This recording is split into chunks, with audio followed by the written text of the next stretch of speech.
Buenos días a todos y a todas. Si sus señorías ocupan los escaños, vamos a reanudar la sesión.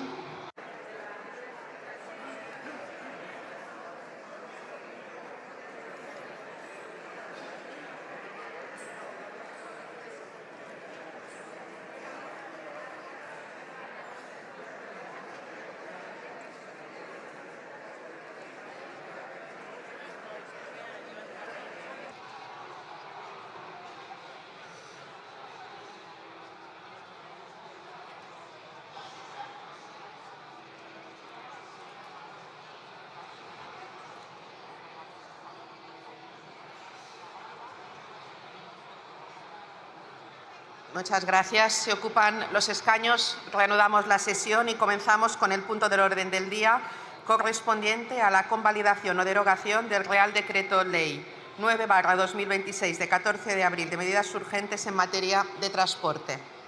Para presentar el Real Decreto Ley tiene la palabra en nombre del Gobierno el señor Ministro de Hacienda.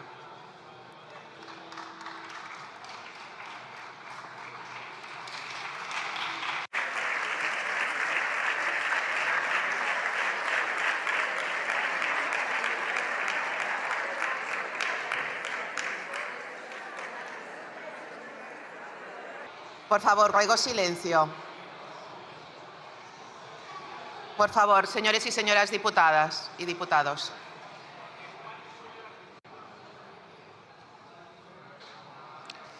Muchas gracias, presidenta. Muchas gracias, señorías. Comparezco en esta Cámara para solicitar la convalidación del Real Decreto Ley 9/2026 de medidas urgentes en materia de transporte, aprobado por el Consejo de Ministros como respuesta a una situación excepcional derivada de la crisis internacional de Oriente Medio y muy especialmente por el shock de los precios del combustible que esta crisis ha provocado.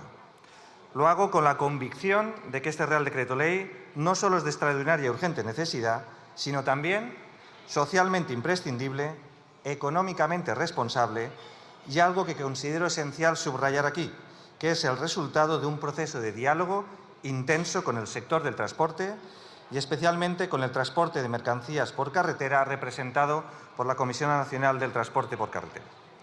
Como saben, la guerra en Oriente Medio ha desencadenado una escalada abrupta del precio del petróleo, y hoy tenemos un ejemplo más, y del gas, con efectos inmediatos sobre el precio de los combustibles. Esta subida ha tenido un impacto directo y severo en el sector del transporte, un sector que no es uno más, sino una pieza crítica del funcionamiento de nuestro país. Conviene recordar algunos datos que ayudan a entender la magnitud e importancia de este sector en nuestro país. El 95% del transporte interior de mercancías en España se realiza por carretera. Existen casi 100.000 empresas, el 86% de ellas pequeñas empresas con 5 vehículos o menos. Por tanto, estamos ante un sector altamente automatizado, con márgenes reducidos y con una capacidad, y esta es la clave, limitada para absorber incrementos súbitos de costes.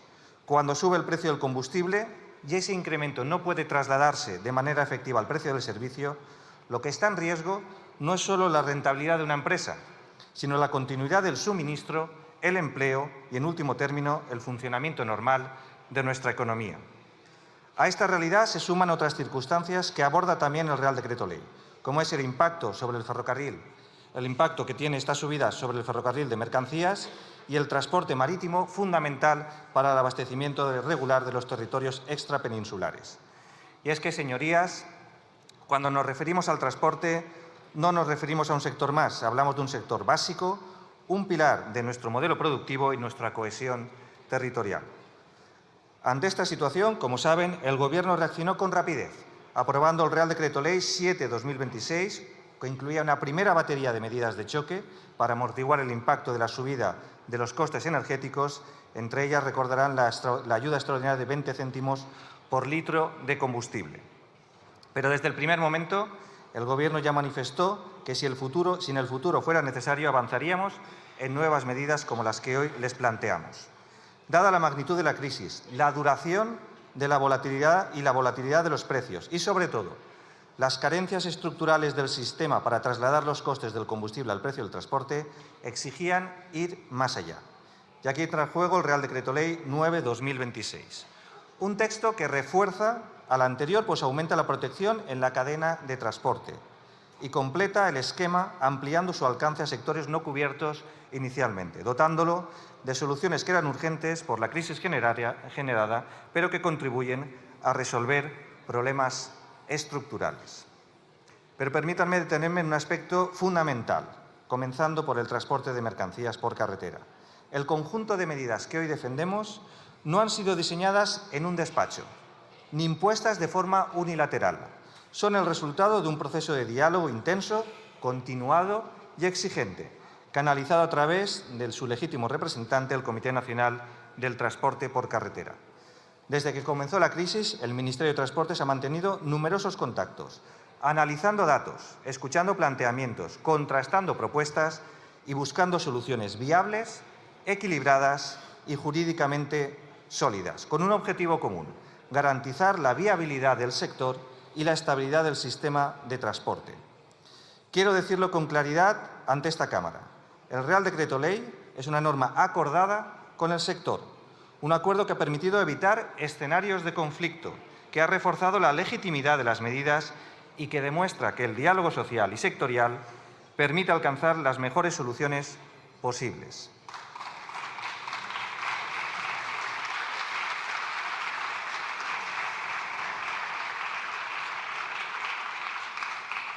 Entrando ya en el contenido del Real Decreto Ley, el primer gran eje se centra en el transporte de mercancías por carretera. Garantizar que la viabilidad del precio del combustible se traslade de manera efectiva, automática y transparente al precio del transporte. Como saben, desde el año 2022, la legislación española establece la obligatoriedad de revisar el precio del transporte cuando varía el precio del combustible. Sin embargo, los datos y la experiencia del sector nos obligan a mejorar nuestro marco normativo. Por eso, el Real Decreto Ley modifica la Ley 15/2009 del contrato del transporte de mercancías, para clarificar y reforzar el carácter obligatorio y automático de la revisión del precio, establecer de forma inequívoca que la variación debe reflejarse siempre de manera desglosada en la factura, eliminar cualquier posibilidad de pactar fórmulas alternativas que vacíen el contenido de la obligación legal y, obviamente, la norma necesita mecanismos de control. Por eso, también se introduce un régimen sancionador específico, tipificando nuevas infracciones con sanciones graduadas en función del importe y su reiteración. Este régimen se inspira en modelos que ya han demostrado su eficacia, como el régimen sancionador contra la morosidad en el sector y que persiguen un único objetivo: garantizar que la ley se cumpla. El segundo gran elemento del eje del transporte es que se modifica también la orden que regula cómo se calcula la revisión del precio. La realidad nuevamente nos ha demostrado que la fórmula vigente no responde adecuadamente a escenarios de alta volatilidad como el actual.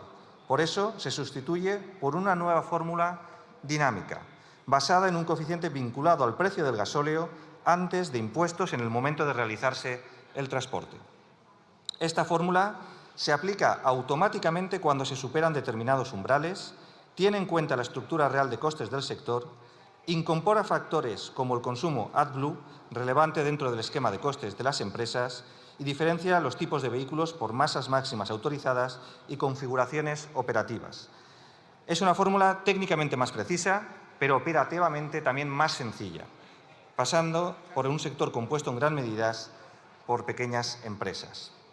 El Real Decreto Ley establece con claridad que para calcular la revisión del precio del transporte no se tendrán en cuenta las ayudas o bonificaciones extraordinarias del gasóleo establecidas en el Real Decreto Ley 7/2026.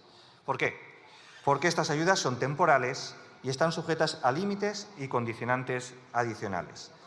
El segundo eje del Real Decreto Ley se dirige al transporte ferroviario de mercancías, un modo que conocen que es esencial para los objetivos de sostenibilidad como país y que, sin embargo, está sufriendo de manera intensa el impacto del encarecimiento del combustible.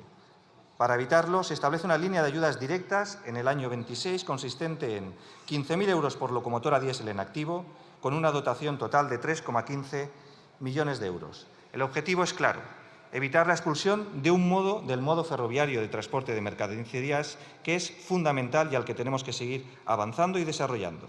Y el tercer eje se centra en el transporte marítimo, clave para la conectividad y el abastecimiento de nuestros territorios extrapeninsulares. El Real Decreto Ley amplía el ámbito de las ayudas existentes para incluir los servicios de carga pura. Esta ampliación supone un incremento adicional de 7 millones de euros que se suman a los 30 millones ya presupuestados inicialmente. Con ello, garantizamos un trato homogéneo y no discriminatorio entre operadores. El Real Decreto Ley incluye también ajustes técnicos y clarificaciones. Concluyo. El Real Decreto Ley 9/2026, que hoy sometemos a su convalidación, refuerza y clarifica el marco legal existente. Introduce mecanismos estructurales y permanentes que era urgente implantar para afrontar la crisis del transporte por carretera que permitan una correlación correcta de traslación de costes. Reequilibra las relaciones contractuales entre cargadores y transportistas, adapta el sistema normativo a escenarios de alta volatilidad energética y complementa las medidas regulatorias con apoyo económico directo al sector ferroviario y marítimo. Y todo ello desde el diálogo, especialmente con el transporte de mercancías y el Comité Nacional de Transporte por Carretera. Por todo ello, señorías, les pido el voto favorable para su convalidación. Muchas gracias. Muchas gracias.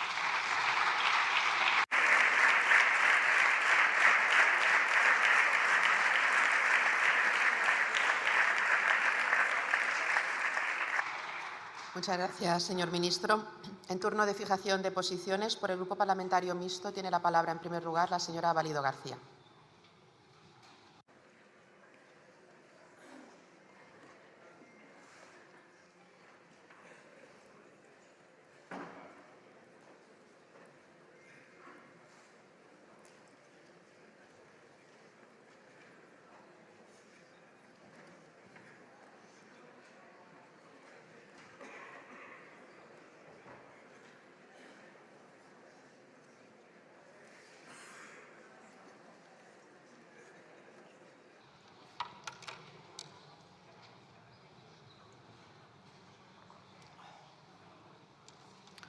Buenos días, señorías. Nosotros apoyaremos este decreto. Fundamentalmente es necesario, es urgente y además forma parte de contenidos que en el primer documento, y es algo que usted puede comprobar, que enviamos al señor Bolaños cuando nos solicitó nuestras propuestas, estaban incorporados. Para archipiélagos como Baleares o como Canarias, cuestiones como el transporte marítimo y el transporte interinsular son fundamentales y la única manera de amortiguar el sobrecoste que tiene la doble insularidad. Pero aprovecho para comentar alguna otra cosa, porque después de las declaraciones de Ursula von der Leyen ayer, hablando de que nos preparemos para una crisis que puede ser larga, temo que serán muchos los decretos que tengamos que ver, las cuestiones que tengamos que actualizar. Y una de ellas es el problema del incremento de los costes de la construcción. Yo no sé cuándo vamos a ver un decreto que ampare la revisión de precios para que las empresas no sigan renunciando a las obras adjudicadas o incluso dejando los concursos desiertos. Esto va a generar, está generando ya un problemón importante también en la construcción de vivienda pública que se quiere poner en marcha.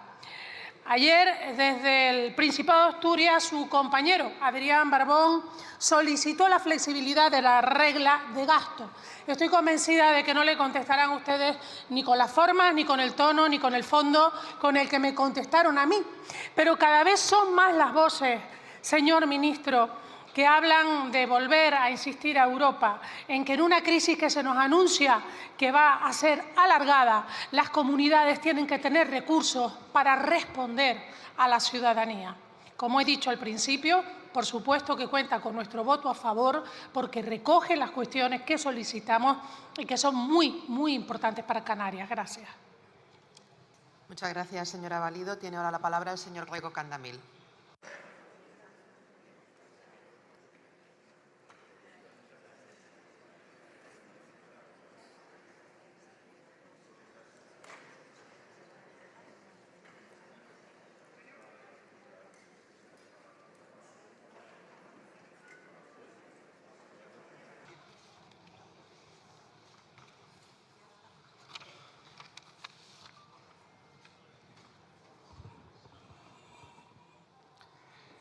Moi bon día, moitas grazas, señora presidenta. Se me permiten, previamente, esta noite, lanchas militares israelís atacaron e asaltaron a flotilla rumbo a Gaza nunha nova acción criminal do Estado sionista de Israel.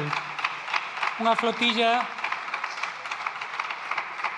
en que participan unha decena de activistas da solidaridade galega con Palestina, dúcias de cidadáns do Estado español e, polo tanto, o Goberno español ten a obriga de garantir a protección de todas esas persoas e de denunciar unha acción de piratería internacional que se suma aos crimes que leva cometido o Estado de Israel e a cúpula sionista pola que debe pagar diante da Corte Penal Internacional. O Estado español debe romper xa relacións con Israel.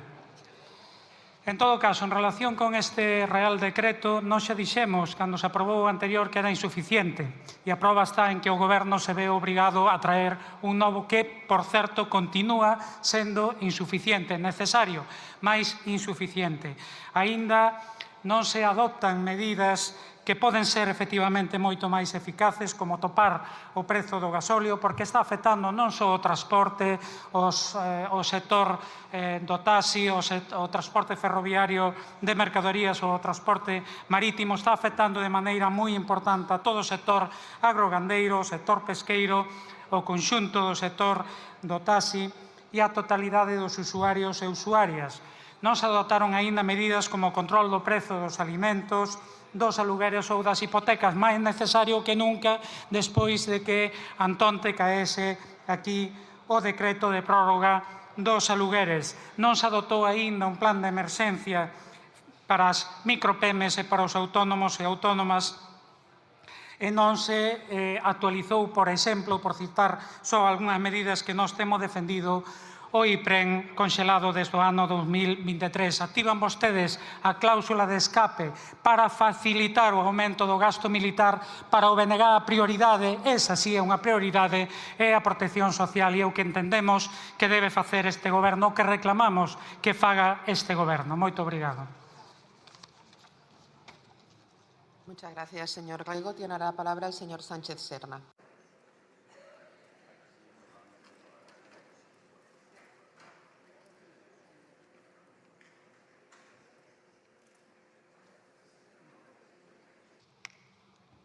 Gracias, presidenta. Buenos días. En primer lugar, sumarme a las palabras del diputado Néstor Rego. Toda nuestra solidaridad con los activistas que están intentando romper el bloqueo, el cerco criminal de Israel contra Palestina. Es una vergüenza que el Estado terrorista de Israel pueda extender sus acciones a todo el Mediterráneo y que los gobiernos europeos permanezcan callados ante eso. El Gobierno pues nos presenta otro Real Decreto para la contención de los efectos económicos de la guerra de Irán, lo cual, señor ministro, pues era previsible, pero quizá no era el decreto que esperábamos ni las medidas que este país necesita. Este decreto, seguramente usted tenga razón y responda a las demandas de la patronal del transporte y está bien, pero honestamente sigue sin estar a la altura de la crisis social que se está gestando en barrios, en pueblos, en ciudades. Y se lo vamos a decir una vez más, señorías del Gobierno. La agresión contra Irán, el consiguiente cierre del Estrecho de Hormuz, el rearme que se está produciendo en toda Europa, no solo supone un problema de costes empresariales, como parece que ustedes apuntan a todas las medidas que van desarrollando, sino que sobre todo supone una cadena de subida de precios que están golpeando a las capas medias, a las clases trabajadoras. Yo ya sé que el Gobierno presume mucho de que la cifra macro va muy bien, de que tenemos 22 millones de afiliados a la Seguridad Social, pero se lo digo con honestidad, los salarios no alcanzan. Y la prueba es que se están cronificando los 2,5 millones de trabajadores pobres que trabajando no llegan. Mientras tanto, la vivienda ha crecido solamente este año un 14,3% y se va ensanchando la brecha entre las clases sociales. Por eso, lo peor de este decreto quizá no sea lo que contiene, sino lo que no contiene, lo que omite. ¿Dónde está, por ejemplo, la protección a las familias que viven de su salario y que están notando en sus propias carnes el aumento del coste de la vida? Que están notando cómo sube su hipoteca y que no les da para pagarla. ¿Dónde está el tope al precio de los alquileres que le estamos demandando toda la legislatura y que no llega? Mire, señor ministro, esto es muy sencillo de entender. Si la guerra eleva el precio de la energía, sube el transporte, ¿de acuerdo? Pero también sube el precio de los alimentos y, de hecho, sube el precio de la vivienda. Por eso creemos que no basta con actuar solo sobre la pata del transporte, sin un tope del alquiler, sin prohibir la compra o sin limitar la compra de vivienda especulativa, sin un escudo social robusto. Estas medidas van a resultar asimétricas. Por un lado, se dan ayudas al transporte, que muchas veces acaban en las cuentas de beneficios de las energéticas, y se lo decimos porque, como ya le decimos hace 2 semanas, las gasolineras ya han absorbido la rebaja fiscal del Gobierno y los precios de la gasolina, del gasóleo, vuelven a estar en precios bueno, pues, muy elevados. Y por otro lado, ustedes no quieren intervenir sobre los otros efectos de la guerra, ¿no? Sobre los precios, sobre las hipotecas, los alquileres, la cesta de la compra. Mire, vamos a votar este Real Decreto porque entendemos que contiene medidas que alivian de manera parcial a un sector como el transporte, pero les decimos algo que es sencillo de entender: el tiempo se está acabando. No solo a este Gobierno, también a muchas familias que dependen de las decisiones que tomemos aquí. Si se pone dinero público para contener los efectos de la guerra, hay que intervenir también sobre los que se lucran sobre la guerra. Y hay que topar, por ejemplo, el precio de la gasolina, del gasóleo y esos beneficios extraordinarios que están teniendo las energéticas. Y si se ayuda a los sectores económicos, bueno, pues como a la patronal del transporte, también hay que ayudar a las clases medias y trabajadores con topes sobre el alquiler y con un verdadero escudo social. Y como usted sabe, todo eso, señor ministro, sigue pendiente.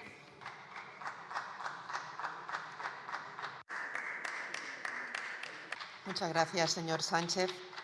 Por el Grupo Parlamentario Vasco PNV tiene la palabra la señora Sagastizábal Unceta Barrenechea.